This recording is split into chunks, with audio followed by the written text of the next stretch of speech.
Hi friends, പുതിയൊരു പസിലിലേക്കും വളരെ കൗതുകകരമായ ഒരു ചിന്തയിലേക്കും സ്നേഹപൂർവ്വം സ്വാഗതം. നമുക്ക് നേരേക്ക് കടക്കാം. 14+3 എത്രയാണ്? 14+3 എത്രയാണ്? എല്ലാവർക്കും ഉത്തരം അറിയാം, 17 ആണ്. 17 അല്ലാത്ത ഒരു ഉത്തരം എഴുതാമോ? 17 അല്ലാത്ത ഒരു ഉത്തരം പെട്ടെന്ന് കേൾക്കുമ്പോൾ നമുക്ക് തോന്നും 17 അല്ലാതെ പിന്നെ എന്തുത്തരം? റൈറ്റ് ബ്രെയിൻ ഉപയോഗിച്ച് ചിന്തിച്ചു നോക്കിയാൽ, ഇമാജിനേഷൻ ഉപയോഗിച്ച് നോക്കിയാൽ ഒറ്റയടിക്ക് കിട്ടും. 14+3 ഈസ് ഈക്വൽ ടു പല ഉത്തരങ്ങളുണ്ട്, 1000 ഉത്തരങ്ങളുണ്ട്. 3+14 എന്ന് എഴുതാം, 20-3 എന്ന് എഴുതാം, 15+2 എന്ന് എഴുതാം. ഇതെല്ലാം 14+3 ആണ്.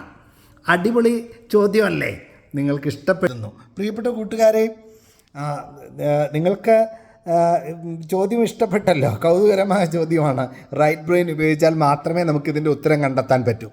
മാതാപിതാക്കന്മാർ നമുക്ക് വേണ്ടി 100 കാര്യങ്ങളാണ് ചെയ്യുന്നത്. 100 കാര്യങ്ങൾ അവർ നമ്മുടെ അടുത്ത് പറയുകയും ചെയ്യും. ചില ശാസനകൾ തരും, ചില നോ തരും. നോ പറയാൻ ഒട്ടും സുഖമില്ല കേട്ടോ. 1000 യെസ് പറയുന്നതിനേക്കാൾ ബുദ്ധിമുട്ടാണ് ഒരു നോ പറയാൻ. ടഫായിട്ടുള്ള സാധനമാണ് അത്. മാതാപിതാക്കൾ തമ്മിലായാലും മക്കളോട് പറയുമ്പോഴായാലും ഒക്കെ നോ പറയാനൊക്കെ വളരെ ബുദ്ധിമുട്ടാണ്. പക്ഷേ ഒരു കാര്യം ഉറപ്പ്, 100 കാര്യം മാതാപിതാക്കൾ നമ്മളോട് പറയുമ്പം 100ഉം നമ്മുടെ നന്മയ്ക്കായിട്ടാണ്. അതിൽ ചിലതൊക്കെ പാളിപ്പോയേക്കാം, ചിലതൊക്കെ നമുക്ക് ഇഷ്ടപ്പെടത്തുമില്ല. പക്ഷെ ഒരു കാര്യം കൃത്യമായിട്ട് ഓർത്തിരിക്കണം, 100 കാര്യങ്ങൾ മാതാപിതാക്കന്മാർ പറയുമ്പോൾ ആ 100 കാര്യവും മക്കളുടെ നന്മയ്ക്ക് വേണ്ടി തന്നെയാണ്. കാരണം അവർ ഒരു മെഴുകുതിരി പോലെ മക്കൾക്ക് വേണ്ടി ജീവിതം കത്തിച്ച് തീർക്കുന്നവരാണ്. എന്നമ്മ പൊന്നമ്മ, പാല് തരും അമ്മ നല്ലമ്മ, സ്നേഹമമ്മ, ക്ഷമയമ്മ, ഭൂമിയിൽ കാണപ്പെടുന്ന ദൈവമമ്മ. അച്ഛൻ്റെയും അമ്മയുടെയും കണ്ണ് നനയാൻ ഒരിക്കലും ഇട വരരുത്. ഇഷ്ടപ്പെടാത്ത കാര്യങ്ങൾ മാതാപിതാക്കന്മാർ പറഞ്ഞാലും അത് കയ്പുള്ള മരുന്ന് പോലെയാണ്. മധുരമുള്ള മരുന്നിനേക്കാൾ പലപ്പോഴും ഫലപ്രദം കയ്പുള്ള മരുന്നാണ്.